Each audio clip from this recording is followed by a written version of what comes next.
سے ثابت ہے۔ میثاق ازل کئی آیتوں سے ثابت ہے۔ میثاق ازل مندرجہ ذیل آیتوں فَأَقِمْ وَجْهَكَ لِلدِّينِ حَنِيفًا الآیا اپنی ذات یکسو کر کے دین کے لیے قائم کر لیجئے۔ یہ دین توحید اللہ کی پیدائش ہے جس پر اس نے لوگوں کو پیدا کیا اور اللہ کی پیدائش میں تبدیلی نہیں ہوتی۔ ھذا نذیر من النذر الاولیٰ یہ بھی پہلے ڈرانے والوں کی طرح ایک ڈرانے والی بات ہے۔ وما وجدنا لأکثرہم من عہد ہم نے اکثر لوگوں کے لیے عہد نہیں پایا اور اکثر لوگوں کو نافرمان پایا سے ثابت ہے۔ میثاق والی روحوں میں سے حضرت عیسیٰ علیہ السلام کی بھی روح تھی۔ اللہ تعالیٰ نے یہ روح حضرت مریم علیہ السلام کے پاس بھیجی جبکہ وہ اپنے گھر والوں سے علیحدہ ہو کر مشرق کی طرف ایک جگہ چلی گئی تھیں۔ پھر وہ روح ان کے منہ کے اندر داخل ہو گئی۔ اس کی سند درست ہے۔ ہشام بن حکیم بن حزام سے روایت ہے کہ ایک شخص نے سوال کیا، یا رسول اللہ صلی اللہ علیہ وسلم، کیا ابتدائی عمل ہوتے ہیں یا تقدیر سے؟ فرمایا، جب اللہ تعالیٰ نے آدم علیہ السلام کی پشت سے ان کی اولاد نکالی، ان سے عہد لیا، پھر فرمایا کہ یہ جنتی ہیں اور یہ جہنمی ہیں۔ جنتیوں کو اہل جنت جیسے اعمال آسان ہوں گے اور دوزخیوں کو اہل دوزخ جیسے۔ اسحاق بن راہویہ حضرت ابو ہریرہ رضی اللہ عنہ کا بیان ہے کہ جب اللہ نے آدم علیہ السلام کو پیدا کرنے کا ارادہ فرمایا، آگے آدم علیہ السلام کی پیدائش کا بیان ہے، پھر فرماتے ہیں تو حضرت آدم علیہ السلام سے پوچھا کہ میرے کس ہاتھ کو پسند کرتے ہو جس سے میں تمہیں تمہاری اولاد دکھاؤں؟ کہا، اپنے رب کا سیدھا ہاتھ پسند کرتا ہوں اور میرے رب کے دونوں ہاتھ سیدھے ہی ہیں۔ پھر اللہ نے اپنا سیدھا ہاتھ کھول دیا جس میں قیامت تک دنیا میں آنے والی تمام اولاد تھی، تندرست اپنی تندرستی پر اور بیمار اپنی بیماری پر، اور انبیاء علیہم السلام اپنی حیت پر تھے۔ آپ نے سب کو بھلائی کیوں نہیں بخشی؟ اللہ کا فرمان ہے کہ میں چاہتا ہوں کہ میرا شکر ادا کیا جائے۔ اسحاق بن راہویہ عبداللہ بن سلام سے روایت کرتے ہیں کہ اللہ نے حضرت آدم علیہ السلام کو پیدا کیا، پھر اپنے ہاتھ سے اشارہ کر کے مٹھیاں بند کر کے فرمایا، اے آدم، دونوں ہاتھوں میں سے کسی ایک ہاتھ کو منتخب کر لو۔ کہا، میں نے اپنے رب کے سیدھے ہاتھ کو چن لیا اور اس کے دونوں ہاتھ سیدھے ہیں۔ آخر اللہ نے اسے کھول دیا تو اس میں ان کی اولاد تھی۔ پوچھا، یہ کون ہیں؟ ارشاد ہوا، یہ دنیا میں قیامت تک آنے والی تمہاری جنتی اولاد ہیں، ان کے بارے میں میں جنت کا فیصلہ کر چکا ہوں۔ محمد بن نظر رحمۃ للعالمین صلی اللہ علیہ وسلم نے فرمایا کہ جب اللہ تعالیٰ نے حضرت آدم علیہ السلام کو پیدا کیا تو ان کی پشت پر ہاتھ پھیرا تو اس نے دنیا میں قیامت تک آنے والی روحیں باہر آ گئیں۔ اسحاق ابن عباس رضی اللہ عنہ والے قول میں مَعْمَانْ عرفہ کا لفظ بھی ہے۔ ابن عمر رضی اللہ عنہ کی تفسیر میں ہے کہ جیسے کنگھی سے بالوں کی اندرونی چیزیں باہر آ جاتی ہیں، اسی طرح اللہ نے آدم علیہ السلام کی پشت سے ان کی اولاد باہر نکالی۔ ابن عباس رضی اللہ عنہ والے ایک قول میں ہے کہ اللہ نے حضرت آدم علیہ السلام کے سیدھے کندھے کو تھپ تھپایا جس سے ہر جنتی سفید و صاف روح باہر نکل آئی۔ فرمایا، یہ جنتی ہیں۔ پھر بائیں کندھے کو تھپ تھپایا جس سے ہر دوزخی سیاہ روح باہر نکل آئی۔ فرمایا، یہ جہنمی ہیں۔ پھر ان سے ایمان و معرفت کا عہد لیا۔ ابن مسعود رضی اللہ عنہ اس آیت کی تفسیر میں چند صحابہ رضی اللہ عنہم اجمعین سے بیان فرماتے ہیں کہ جب اللہ تعالیٰ نے حضرت آدم علیہ السلام کو جنت سے نکالا تو آسمان سے اترنے سے پہلے اللہ نے آدم علیہ السلام کی پشت پر سیدھی طرف ہاتھ پھیرا، اس سے موتیوں کی طرح سفید و شفاف چونٹیوں کی طرح ان کی اولاد نکالی اور شان بے نیازی سے فرمایا، جہنم میں چلے جاؤ۔ قرآن میں اصحاب یمین و اصحاب شمال سے یہی مراد ہے۔ پھر ان سے عہد لیا اور پوچھا، کیا میں تمہارا رب نہیں ہوں؟ سب نے کہا کیوں نہیں؟ حضرت آدم علیہ السلام کو فرما بردار نافرمان دونوں دیے۔ پھر آپ نے اور فرشتوں نے کہا کہ ہم گواہ ہیں۔ قیامت کے دن ایسا نہ کہنا کہ ہم تو اس عہد سے بے خبر تھے، یا ایسے نہ کہنا کہ پہلے سے ہمارے باپ دادا شرک پر قائم تھے اور ہم ان کی اولاد ہیں۔ ہم نے جس مذہب پر اپنے بزرگوں کو پایا وہی مذہب اختیار کیا۔ اس لیے ایسا کوئی شخص نہیں جسے یہ پتہ نہ ہو کہ اللہ تعالیٰ اس کا رب ہے، اور کوئی ایسا مشرک نہیں جو یہ نہ کہتا ہو کہ ہم نے اپنے بزرگوں کو اس طریقے پر پایا۔ ان آیتوں وَإِذْ أَخَذَ رَبُّكَ مِن بَنِي آدَمَ إِلَى الْآيَةِ اور وَلَهُ أَسْلَمَ مَن فِي السَّمَاوَاتِ وَالْأَرْضِ طَوْعًا وَكَرْهًا اور فَلِلَّهِ الْحُجَّةُ الْبَالِغَةُ إِلَى الْآيَةِ میں یہی بیان ہے، یعنی یوم میثاق کا بیان۔ محمد بن کعب کرزی آیت کی تفسیر میں فرماتے ہیں کہ سب روحوں نے اجسام پیدا کیے جانے سے پہلے اللہ پر ایمان لانے کا اور اس کی معرفت کا اقرار کیا۔ عطا فرماتے ہیں کہ میثاق کے وقت روحیں حضرت آدم علیہ السلام کی پشت سے نکالی گئی تھیں، پھر پشت میں واپس کر دی گئیں۔ ضحاک فرماتے ہیں کہ اللہ تعالیٰ نے جس دن آدم علیہ السلام کو پیدا کیا تھا اسی دن ان کی پشت سے قیامت تک دنیا میں آنے والی تمام روحیں چونٹیوں کی طرح نکال کر ان سے اپنی ربوبیت کا وعدہ لیا تھا، اور فرشتے شاہد بن گئے تھے۔ پھر اللہ نے سیدھے ہاتھ کی مٹھی میں لے کر فرمایا کہ یہ جنتی ہیں، اور دوسرے ہاتھ کی مٹھی میں لے کر فرمایا کہ یہ جہنمی ہیں۔ ازل کے سلسلے میں سوال۔ یحییٰ فرماتے ہیں کہ میں نے ابن مسیب رحمہ اللہ سے ازل کے سلسلے میں پوچھا، فرمایا ایک درست حدیث سن لیں۔ اللہ تعالیٰ نے حضرت آدم علیہ السلام کو پیدا کر کے انہیں ایسی ایسی عزت کے قابل باتیں دکھائیں جو اپنی کسی مخلوق کو نہیں دکھائیں۔ آپ کو دنیا میں قیامت تک آنے والی روحیں دکھائیں، پھر اگر کوئی یہ دعویٰ کرے کہ ان میں زیادتی یا کمی کر دے گا وہ جھوٹا ہے۔ اگر 70 آدمی اس دعوے پر اکٹھے ہو جائیں تو مجھے ان کی بھی فکر نہیں۔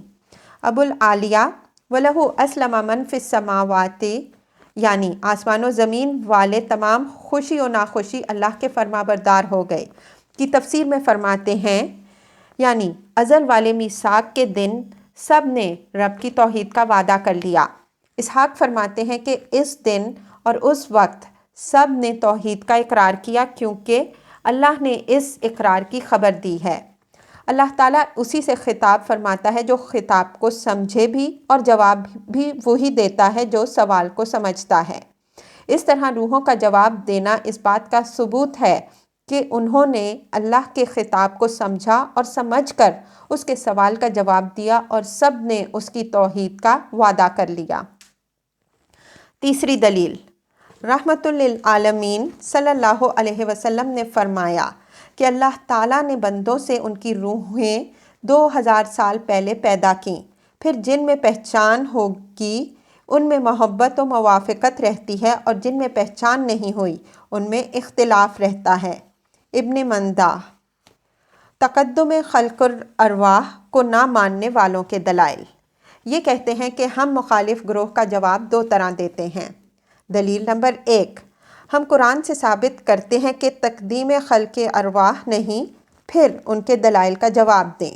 نمبر 1، اللہ تعالیٰ فرماتا ہے یا ایھا الناس انا خلقناکم من ذکر و انثی، لوگوں ہم نے تمہیں مرد اور عورت سے پیدا کیا۔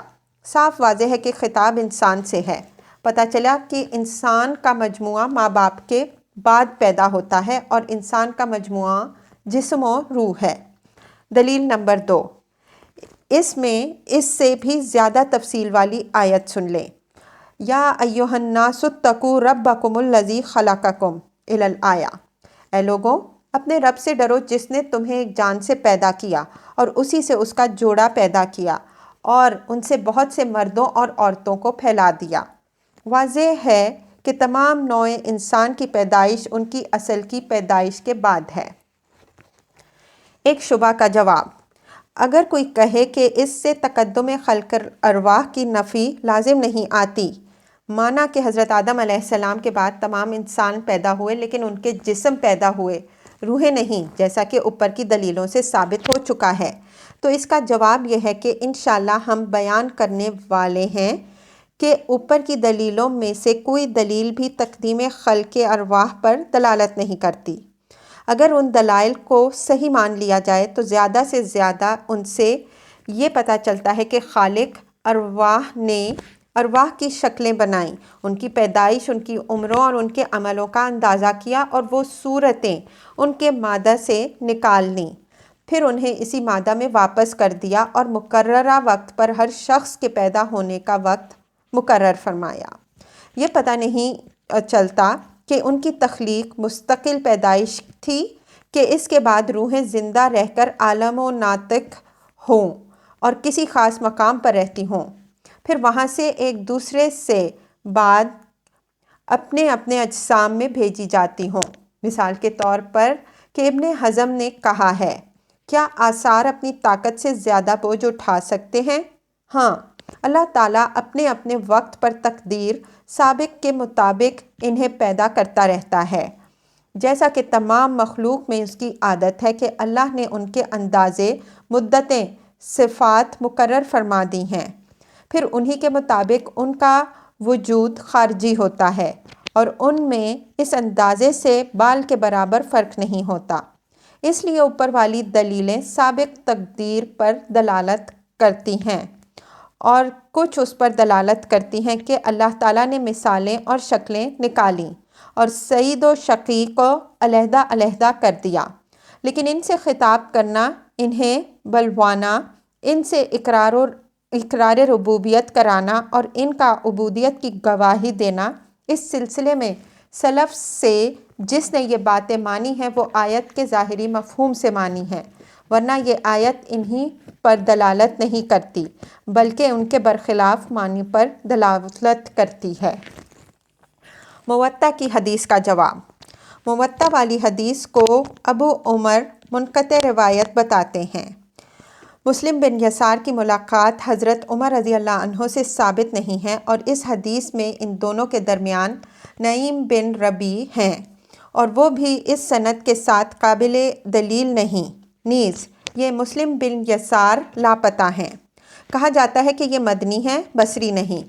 ابن ابی خثیمہ فرماتے ہیں کہ میں نے یحییٰ بن معین سے مالک کی یہ حدیث پڑھی، انہوں نے ہاتھ سے مسلم بن یسار کے بارے میں لکھا کہ یہ مشہور نہیں ہے۔ پھر یہ روایت ابو عمر نسائی کے طریقے پر بیان کرتے ہیں جس میں مسلم اور عمر کے درمیان نعیم بن ربیع ہیں اور سنجرہ کے طریقے پر بیان کرتے ہیں، اس میں بھی دونوں کے درمیان نعیم ہیں۔ ابو عمر فرماتے ہیں، نعیم کا نام جس نے لکھا ہے وہ حجت نہیں اور جس نے انہیں بیان نہیں کیا وہ حافظہ والے ہیں۔ وہی زیادتی قابل قبول ہوتی ہے جو حافظ اور راویوں کے حالات کو جاننے والے کی طرف سے ہو۔ بہرحال اس حدیث کی سند درست نہیں کیونکہ مسلم و نعیم دونوں حمل عمل میں غیر مشہور ہیں۔ ہاں، اس کے معنی بہت سی سندوں سے حضرت عمر رضی اللہ عنہ وغیرہ اور صحابہ کرام رضی اللہ عنہم اجمعین کی ایک جماعت سے ثابت ہیں، یعنی ان حدیثوں سے جو سابق تقدیر پر دلالت کرتی ہیں۔ حضرت ابو ہریرہ رضی اللہ عنہ کی حدیث کا جواب۔ ابو صالح کی ابو ہریرہ رضی اللہ عنہ والی حدیث اولاد آدم کے استخراج پر اور چونٹیوں کی صورت میں تمثیل پر دلالت کرتی ہے اور اس پر بھی کہ بعض چمکدار تھیں اور بعض تاریک۔ اس میں یہ نہیں ہے کہ اللہ تعالیٰ نے اجسام سے پہلے روحیں پیدا کر دی ہیں اور کسی خاص جگہ انہیں ٹھہرا دیا ہے، پھر اس روح کا جسم پیدا کر کے وہ روح اس جسم میں بھیج دیتا ہے۔ ہاں، اللہ تعالیٰ نے ہر روح کے لیے ایک خاص جسم مقدر فرما دیا ہے اور وہ روح اسی جسم میں بھیجی جاتی ہے۔ ابی بن کعب رضی اللہ عنہ والی حدیث کا جواب۔ ابی بن کعب رضی اللہ عنہ والی حدیث رحمۃ للعالمین صلی اللہ علیہ وسلم سے نہیں اور درست بھی نہیں، اگر صحیح ہو تو زیادہ سے زیادہ ابی کا قول۔ اس سند سے بہت سی منکر چیزیں مرفوع و موقوف آئی ہیں۔ ابو جعفر رازی کو علم میں پختہ بھی کہا گیا ہے اور کمزور بھی۔ علی بن مدینی نے انہیں پختہ کہا ہے اور یہ بھی کہا ہے کہ یہ خلط ملط کر دیتے ہیں۔ ابن معین نے بھی سکہ کہا ہے اور یہ بھی کہا ہے کہ ان کی حدیثیں لکھی جاتی ہیں مگر یہ غلطیاں بھی کرتے ہیں۔ امام احمد رحمہ اللہ نے فرمایا کہ یہ حدیث میں مضبوط نہیں، اور یہ بھی کہا کہ صحیح حدیث بیان کرنے والے ہیں۔ فلاس کے نزدیک خراب ذہن کے ہیں۔ ابو زرعہ کے نزدیک انہیں بہت زیادہ وہم ہوتا ہے، اور ابن حبان فرماتے ہیں کہ مشاہیر سے منکر باتیں روایت کرنے میں منفرد ہیں۔ اس حدیث میں ایک منکر بات یہ بھی ہے کہ ان ارواح میں سے جن سے عہد لیا گیا تھا حضرت عیسیٰ علیہ السلام کی روح بھی تھی، پھر اللہ نے وہ روح حضرت مریم علیہ السلام کی طرف بھیجی اور وہ ان کے منہ میں سے داخل ہوئی۔ حالانکہ جو روح حضرت مریم علیہ السلام کی طرف بھیجی گئی تھی وہ عیسیٰ علیہ السلام کی روح نہ تھی، بلکہ اس روح نے عیسیٰ علیہ السلام کی روح ان میں پھونکی تھی اور وہ حاملہ ہو گئیں۔ اللہ تعالیٰ نے فرمایا فَأَرْسَلْنَا إِلَيْهَا رُوحَنَا إِلَى الْآيَةِ، پھر ہم نے ان کی طرف اپنی روح بھیجی اور وہ ان کے سامنے ایک پورا آدمی بن کر ظاہر ہوئی، اور کہا کہ میں تم سے اپنے مہربان اللہ کی پناہ مانگتی ہوں اگر تمہیں اللہ کا ڈر ہے۔ کہا میں فرشتہ تمہارے رب کا بھیجا ہوا ہوں تاکہ تمہیں ایک پاکیزہ بچہ دوں۔ ظاہر ہے کہ اگر روح مسیحی ہوتی تو کبھی اس طرح مریم علیہ السلام سے اپنی طرف سے خطاب نہ کرتی، جبکہ اسی ابو جعفر کی حدیث کی ایک سند میں ہے کہ مسیح علیہ السلام کی روح نے مریم علیہ السلام سے خطاب کیا اور وہی آپ کی طرف بھیجی گئی تھی۔